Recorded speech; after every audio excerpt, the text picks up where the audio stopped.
I was sat in what looked like a dentist chair in a dimly lit room. The doctor strapped me in and gave me a word of advice before starting. "Now, Jack, it's important to keep your eyes closed once the session begins." Is it really necessary to strap me in like this? The doctor threw me a stern look. You signed the waiver, Jack. You know these restraints are for your own safety.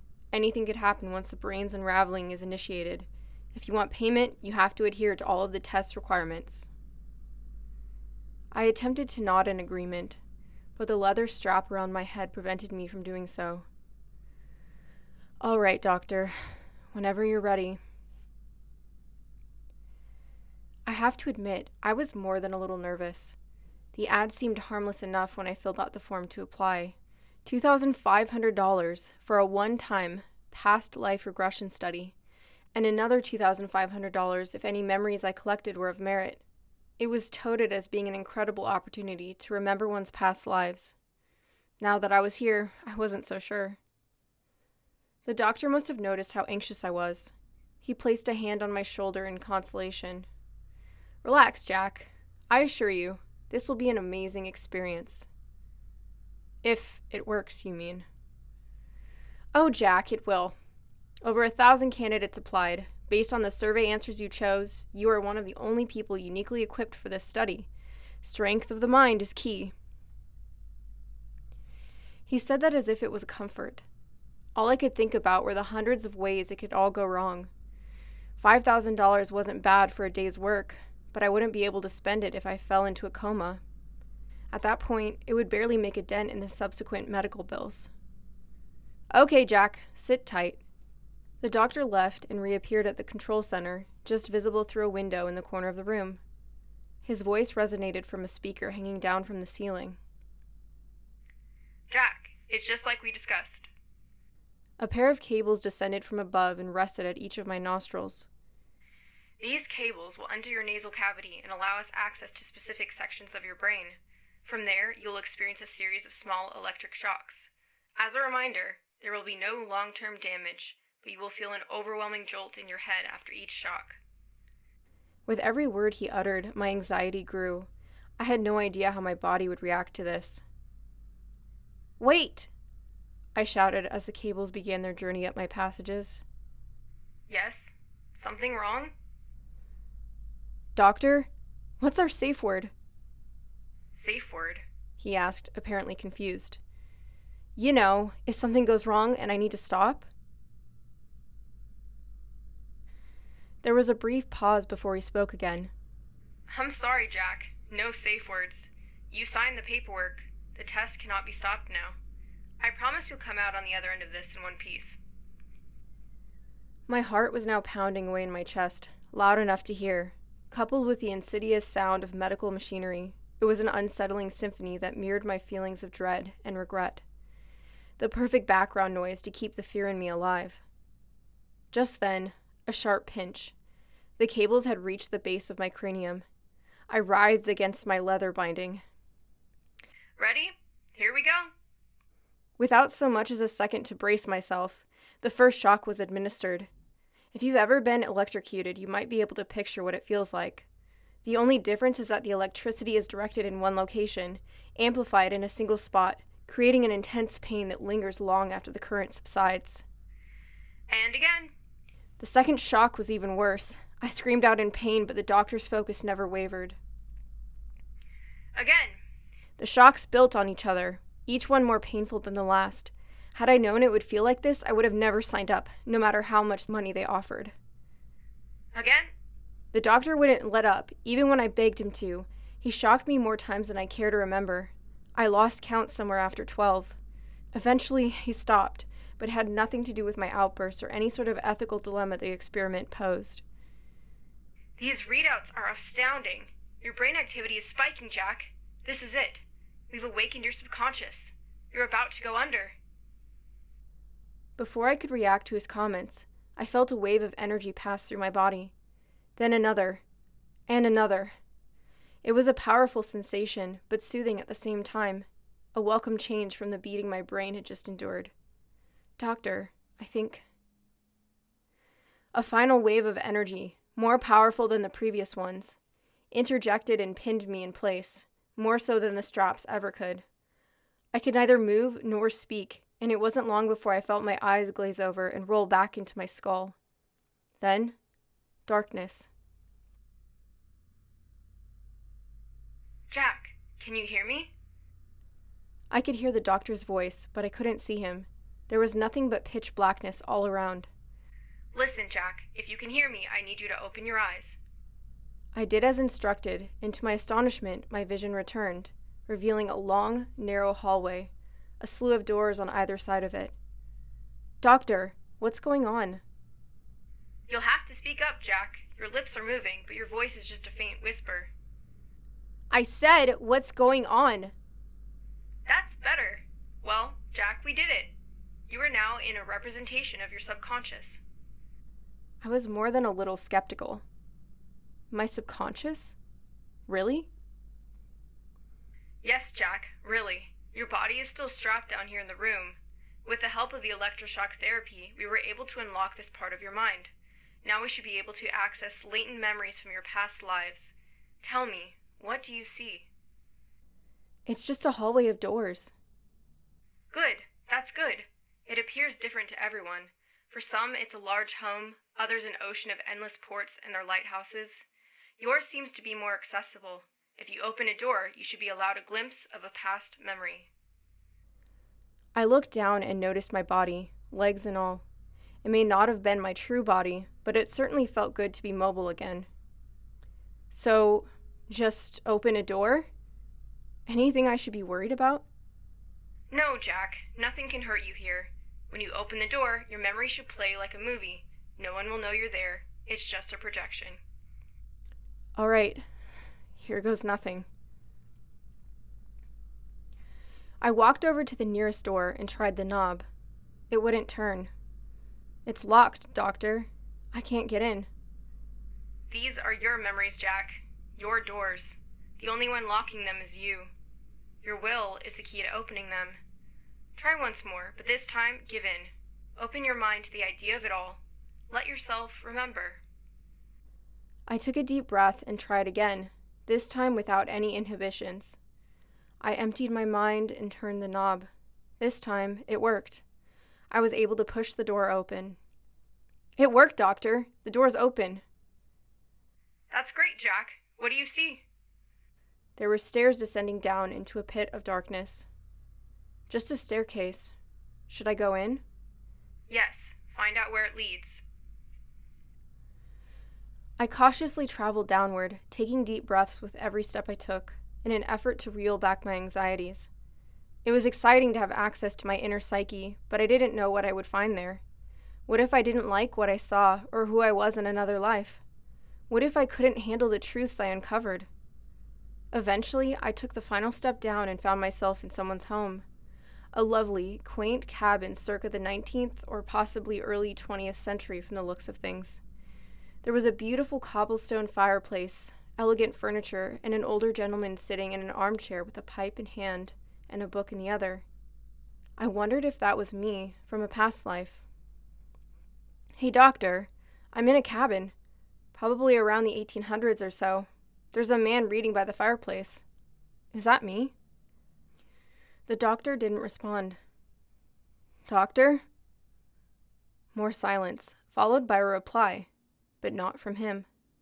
He can't hear you. I turned to the direction of the voice and saw the old man, now looking up at me. It couldn't have been him, right? The doctor said no one could see me. I said he can't hear you, not from in here. It was the old man. My heart skipped a beat as he placed his book down and stood up to meet my surprised gaze. This is just a memory. How can you see me? It's simple, really. I'm you, or at least a part of you. I didn't understand, and he could tell. Evolution is a funny thing, you know. Attributes handed down from generation to generation in an attempt to make us better, safer. Survival of the fittest, as they say. What do you mean? I asked, still unsure of what he was getting at. Reincarnation is very real. I'm the part of your brain tasked with locking away past regressions. Without me, your mind would be overloaded at birth with memories of each and every one of your past lives. All of those memories flooding in at once. It would be an assault on the senses, something your brain could never hope to handle. I am a protection against that.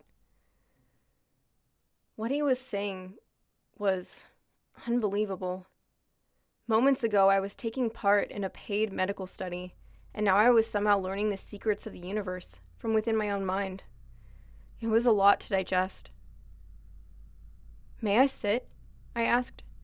"Of course, Jack. Be my guest." I sat down in the armchair and took a moment to collect my thoughts before responding. "So why can't the doctor hear me right now?" "I've hijacked this memory to speak with you. Being a part of your brain, I can also access other functions, so I've temporarily disabled your physical body's speech and hearing." "But why? Why did you want to speak with me so badly, and in private no less?" He leaned in close and grabbed my shoulders, making deliberate eye contact. "Jack, you're tampering in things you shouldn't be. I'm here to give you a warning. Stop what you're doing at once." He loosened his grip and took a step back. "Stop remembering, you mean? Why? What will happen?" I asked. "Nothing dangerous. I still have a lock on the floodgates. This short trip down memory lane, unlocking one past life at a time, wouldn't, by itself, have any serious repercussions. That said, I won't allow it." "Won't allow it? Why not?" "If the doctor's experiment succeeds, others will follow suit. There's no telling how many will walk this path and experience their past in this manner. It will, after some time, disrupt the balance of evolution.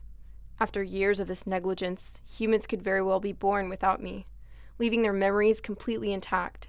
In effect, they will perish at the hands of coma or death soon after exiting the womb." He walked over and grabbed me again. "If you continue this little journey of yours, I will retaliate. I'll take them all of your memories, one by one, until you have nothing left. You'll be in a vegetative state for the rest of your life." I pushed him away, unhappy with the tone he was taking. "What the hell are you talking about? You're me. We'll both die." He scoffed at my retort. "I'm a facet of evolution, just like all of your inherited traits. My duty is to the species as a whole first, self-preservation second. I'll do what I have to do, no matter the cost." Though I wasn't keen on being threatened, I had no intention of breaking the natural order of things. In all honesty, I didn't want to be in my own head to begin with. The sooner I could get out, the better. "Fine. I'll stop." "Good." The man sat back down in his chair, and the memory resumed as normal, reverting to its previous state like a pause button had been lifted. I walked up the way I came and landed back in the hall, closing the door behind me. "Jack, are you there? What's happening?" The doctor's voice returned, and we were able to converse once again.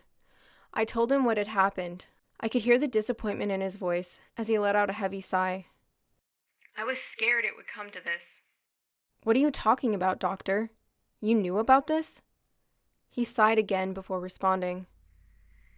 "It happened with all of my previous tests. It's a failsafe our bodies have built against past life recollection." "Previous tests? There were others before me?" "Yes, and they all ended the same. Each and every test subject was rendered comatose after the sessions concluded. One guy died shortly after." "Comatose? Somebody died? You said nothing in here could hurt me."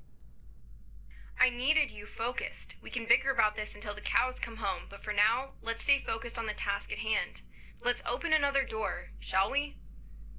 At this point, my blood was boiling. "Another door? Another door? Are you serious? Let me out of here. I don't have any intention of being another one of your failures." "You signed the paperwork, Jack. I won't wake you until we finish this. I need more information. My career is on the line. Just 2 more doors and I'll pull you out. What do you say?" "I don't give a damn about your career. I refuse to continue. I'll wake up on my own eventually." The doctor gave a slight laugh. "No, you won't, Jack. You're deep in the bowels of your mind. The only thing that will wake you up is another electric shock, calibrated to precise specifications. If you don't continue, I won't wake you, and you'll be comatose anyway. I can talk, right? Just like I'm talking to you right now? I'll tell someone and they can. The doctor interjected. I can shut that off with the flick of a switch. You'll be unable to communicate with anyone. I was now seething with anger. You are a sick man, doctor. A very sick man. I'm sorry, Jack. I have to do this. It's for the betterment of mankind. This research could change the world. I'm at the precipice of something big, something life-altering. I threw him some choice curse words, to no reaction. Just do as you're told, Jack, and don't even think of lying. I can see your brainwaves and will be able to detect any deceit. I sat there in the hallway of my memories for a great long while, contemplating my options. It wasn't long before I realized I only had one at my disposal. My best bet was to continue. It was just 2 doors. Maybe I could get in and out unnoticed and finally end this nightmare once and for all. Fine, doctor. I'll do it. Good. Open another door, but walk down the hallway a bit first. I want something deeper. I reluctantly did as instructed and opened a door further down the hall. There was another set of stairs, but these ones went up. It's another staircase, doctor. I'm going in. I walked up the stairs with determination, hoping to see what I could and then leave as quickly as possible. All right, Jack. What's in there? I was in the living room of another house. It's someone's home. Mine, presumably. Keep looking around. Try to place where you are exactly. I walked around the room and took notice of a framed photo hanging on the wall. It was of a woman, a young girl, and a man. He looked just like me. Doctor, there's a photo here of a family. I'm in it. The man is identical to me. That's rare, but it can happen. Keep looking around. As I walked through the home, I was taken aback by how modern everything looked. It wasn't until I noticed a newspaper in the dining room that something clicked, and I became alarmed. The paper had today's date on it. Doctor, something's not right here. This isn't the past. There's a newspaper here with today's date. Really? Are you absolutely certain? Yes, I am. This isn't the past. Incredible! My theories were right after all. Theories? Mind cluing me in here? You're right, Jack. This isn't a past life memory. It's an ongoing memory playing out in real time from a current life. Current life? I'm not following. It has long been my belief that there are other parallel worlds out there, an infinite number of different universes, some similar to our own. In each one, we have a counterpart, a copy of ourselves living a different life. This isn't a past life memory, Jack. It's a current memory from another Jack in another timeline. Fascinating, isn't it? Just then, the front door opened and the family from the picture returned home, walking right into the dining room where I was standing. The other me, the woman, and what must have been their daughter. It was a surreal sight to behold. They're here, doctor. The other me and his family. That's great. Observe and see what you learn. I glanced over at the stairs in the living room. I should have left right then and there to avoid potential consequences, but something held me back. At the time, I thought it was plain old curiosity keeping me in place. And yes, I admit, I was curious to know about my copy's life. But that isn't what made me stay. As the memory unfolded, I felt it, a warm energy emanating from within. It was a connection. I didn't know anything of this other Jack's life, but I could feel what he felt, the love he had for this family. It was an emotional bond I couldn't bring myself to run from. The memory played out, and I watched it all. I had come to learn that my wife's name was Charlotte and our daughter was Leslie. The day was spent together playing games, eating dinner, and watching movies, a catalog of unfamiliar titles that likely didn't exist in my own universe. I reported everything to the doctor as it occurred, no longer angry at him. I should have been, but this immense warmth overtook me. It felt like this was my family, and I was the one spending time with them. It was a truly perfect day, if there ever was one. But, as so often rings true in life, good things never last. Without realizing it, I had spent the whole day in that memory. Before long, everyone was in bed, and I was left downstairs, alone in the darkness, as a sliver of moonlight shone through the windows. Though I didn't want to, it was time to leave. I walked off to the stairs, but not before turning back and taking one last look at the house. It was clear to me, in this moment, that I would miss them, however strange that may sound. As I took in the sight, something was noticeably amiss. Standing in the corner of the living room was a man, or at least the silhouette of one. He was shrouded in darkness, save for the faint red glow of his eyes, leaving his other features a mystery. Upon making eye contact, he spoke. It was an all too familiar cadence. "You're not supposed to be here." No longer taking on the form of a harmless old man, I was now frightened of this part of my brain. Still, I mustered up enough courage to say something in response. "This memory, this place, it isn't a past life. It's a whole other world. You didn't say anything about that." "I told you to stop, Jack. Now I have to take from you what you were never meant to see." In an instant, I was transported outside of the house, looking up at it from the road. It was now ablaze, burning a hole in the night sky. I watched in horror as both my wife and daughter cried out for help against the glass of their bedroom windows. The red-eyed shadow appeared in front of me, blocking the terrible view behind him. I cried out for help myself. "Dr. Covenwood, he's back! He's back!" "How many times do I have to tell you? He can't hear you." How is this possible?" "All versions of you are connected. There's only one brain that you all draw from, sectioned off by yours truly. I tapped into this one and had him start a fire." "Why? How could you?" "I didn't tell you everything, but I didn't lie either. You're not meant to have this kind of access. It will destroy everything, not only evolution, but the balance between worlds." He bolted toward me in the blink of an eye and began squeezing my neck, making it all but impossible to breathe. "This is the last time I will tell you this. Stop what you're doing or I'll burn it all down."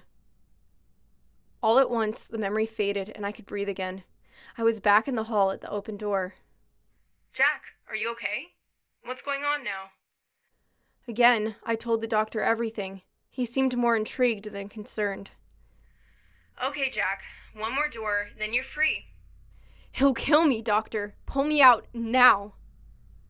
"Jack, I can't. I have no new information. I've reached this point many times before." "What? Are you kidding me?" "The good news is, you're still here. All other subjects became comatose after viewing their other timelines." "So you knew what I was in for? That surprise over your theories finally being proven was all for show? What else are you keeping from me?" The curse words began flying from my mouth and again were met with little reaction. "The less you knew, the better. I can't have you flying off the rails when we're so close. There can't be any hesitation, so please, Jack, focus. This hallway of yours isn't endless. There's always a final point, a finish line, if you will. With each memory you've experienced, your mind has gained immunity. It's what you'll need to open the final door." I sighed, knowing I would have to humor him if I wanted a way out. "Final door, you say?" "Yes, in your case there should be one at the end of the hall, unlike the rest. Had we jumped the gun and opened it at the start, you would be as good as dead. It's happened more than a few times to previous subjects. But now, the hope is that you should be able to cross the finish line, so to speak, without sacrificing the infrastructure of your mind." "No, doctor. Pull me out. I'm done. It's over. Please." My comments didn't even faze him. "What's more, we need to be smart about this. The part of your brain that's wreaking havoc in there will be waiting. You need to throw him off the trail. Open as many doors as possible. Enter, run through, and exit through another door. If my theories are correct, you should come out back in the hallway. Rinse and repeat." "No!" "I'll leave you in there, Jack. I'm serious. I'm telling you the truth now so you'll be compliant. This is everything I know, the furthest point I ever reached. Do this for me, and I promise to wake you up. You have my word." As livid as I was, I had no choice in the matter. I would have to do as he wished if I wanted even a chance of coming out of this and being able to live a normal life. Fine. Last door, and that's it. No more games. "You have my word, Jack."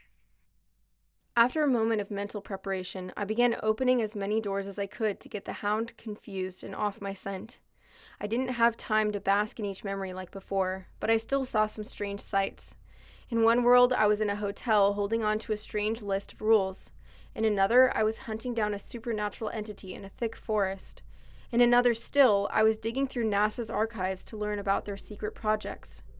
There were countless more, far too many to list. My memory demon was never too far behind. I ran, scared for my life as he scorched everything in his wake. Luckily, in time, I lost him. After my last memory, the doctor spoke up. That should be enough, Jack. Quickly, run to the end of the hall.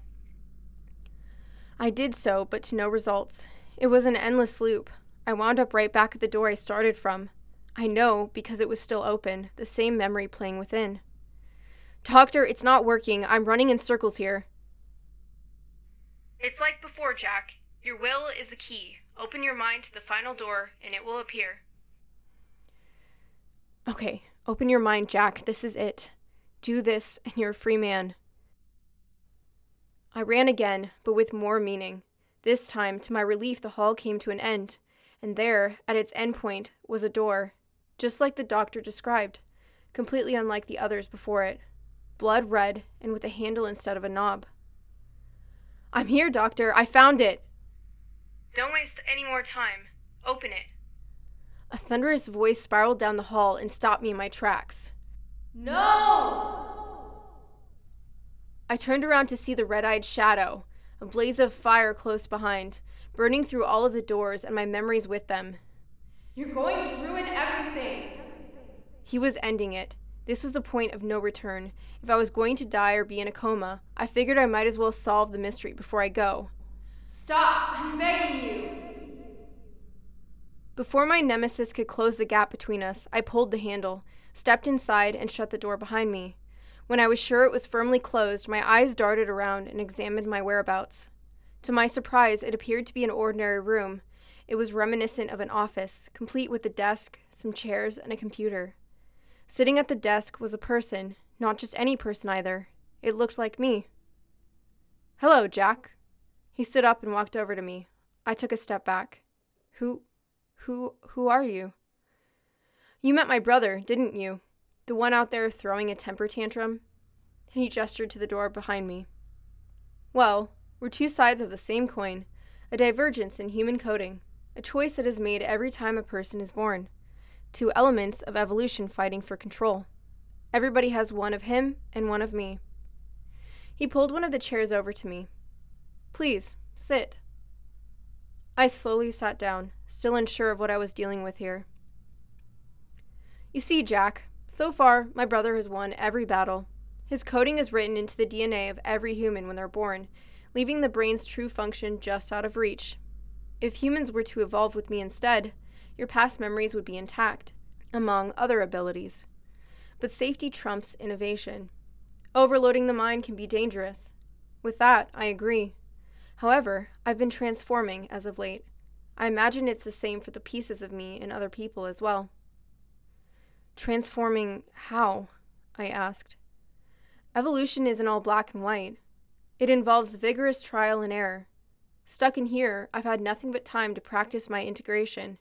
Now, I believe, if I'm passed on in the genetic pool, humans will grow into me, so to speak.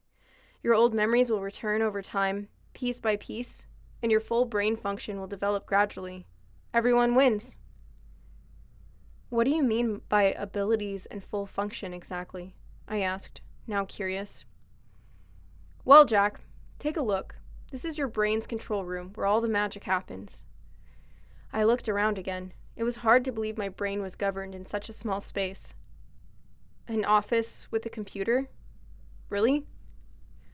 All brains perceive it differently, Jack. This is just how you see it.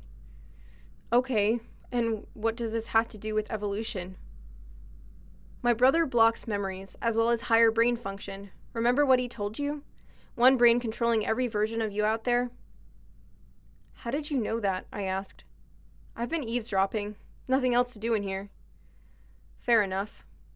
Okay, go on. Well, he wasn't lying. If his dam bursts and you gain access to all of your memories, you also gain access to a sneaky ability called transference. You can jump from Jack to Jack, timeline to timeline. And it doesn't stop there. You can also jump to any point in any given timeline. Want to relive your first kiss? Or start things over and change your decisions? Map out your life differently? With me, you can. It's the closest humans will ever get to immortality. It was a good pitch, but there had to be a downside. What's the catch? He looked at me for a moment, almost as if deciding whether he should divulge more or not. Then he continued. There are always kinks when evolving. Trial and error, as I said before. There is only so much I can do from here. If you unlock me in your own mind, I can potentially be passed down as a trait in future generations.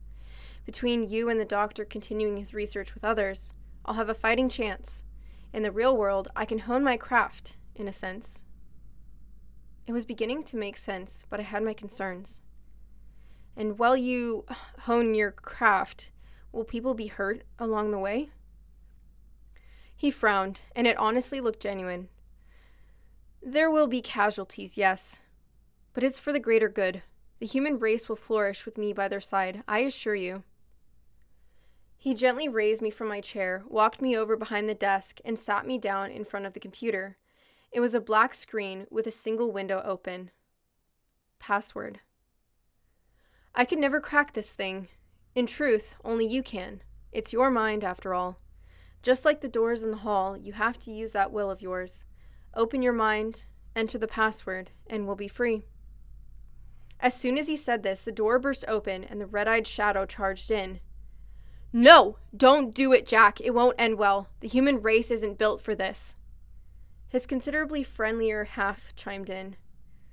Don't listen to him, Jack. This will be the start of a whole new era, and it will all be thanks to you. A world where the unthinkable is possible. The shadow marched over and grabbed his brother, tossing him against the wall as the fire entered the room. All the while I sat there looking at the screen, a huge weight on my shoulders, as the decision loomed overhead. The nicer brother yelled over to me as the shadow held him against a burning wall by his neck. Jack, you can stop him. When you unlock the rest of your brain, you can shut him off. It was clear he didn't have much time left. Red Eyes was not going to let up. Any point in my timeline, you can shut him off. The words rang in my ears as a brief moment of introspection came and went. The possibilities became clear, allowing me a greater focus. I knew what I had to do. The fire now filled the room. In the password field, I typed the first thing that came to mind and struck the enter key. The scene around me faded to black and my body slipped away into an endless abyss. My body was falling. Oh no. Am I too late? I sprung to life in the doctor's room and he came running, quick to remove the cables and undo the leather straps. Jack, where were you? I lost you in there. What did you see? What was in the final room?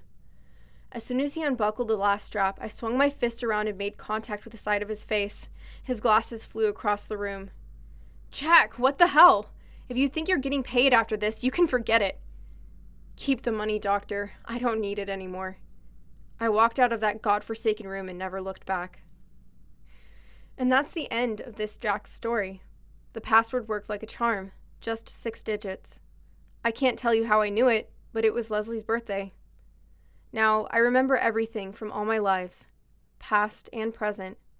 In a few moments, after I finish typing this up, I'm going to flip a switch in my head and join my wife and daughter in their timeline, before they were killed. I'll shut that shadowy demon off for good and make sure he can't ever hurt them again.